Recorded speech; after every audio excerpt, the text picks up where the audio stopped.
Some of Us Are Looking at the Stars by Bleep Bloop 1990. Log entry, September 16th, 2046. We were supposed to be the first colony on Mars, but not its last. Staring at the figures blinking softly on the screen, nobody said a word. Maybe if we... began Terrence, before trailing off hopelessly. I watched it slowly dawn on the 12 members of our expedition. It wasn't possible. If we'd just had a few more weeks, that last resupply would have... But we didn't. Kilo cut Samantha off sharply, but not angrily. I looked out the viewport. The churned ground close to the base slowly giving way to smooth, red emptiness and black sky. The white walkway leading to the nearly finished greenhouse glowed dully. Terrence wordlessly pressed a button on the dashboard. The black screen which loomed over us flicked on, but showed nothing but static. We lost contact with Earth 5 days ago, 2 weeks after the last resupply rocket arrived, and 3 weeks after General Riker had seized Columbus from one of the 3 men claiming to be the President of the United States. At first, we had largely ignored the reports coming in from Earth. Superstorms, international instability, localized wars, and political gridlock were constant before we'd left.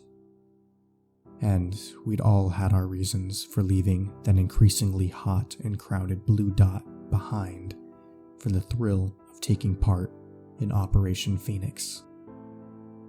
I remember feeling like the hopes of a whole species were riding on us when I stepped on the gleaming angular spaceship for the first time. The news coming in from control had become increasingly concerning in almost direct proportion to the infrequency with which it arrived. The riots grew and spread, and the images of burning cities, crowds clashing in the streets, and emaciated children lining the highways of America filled our screens. One night, I came in after spending a frustrating day trying to figure out why the potato stems were wilting, to see Samantha sitting in the dark, her eyes wide and face wet, watching images of American aircraft carriers floating up the Hudson as smoke engulfed the New York skyline. We were close, so close. Just a few more materials, a little more time, and we might have made this place self-sustaining. Thomas was the first to do it. We found him the next morning sitting outside with his legs crossed and his helmet open. His eyes were shut and he looked peaceful. He was not the last to choose this option, rather than wait for the life support to give out or the food stores to dwindle. As I slowly grow weaker, I lay on my back looking at the stars. The same stars I glimpsed faintly as a child during the power outages that often swept through the Calcutta slums. I would stare at those bright dots through the overhanging roofs and tangled wires and imagine escaping the urban jungle I grew up in to the stars. Now that I finally had, the jungle had grown to swallow the whole world.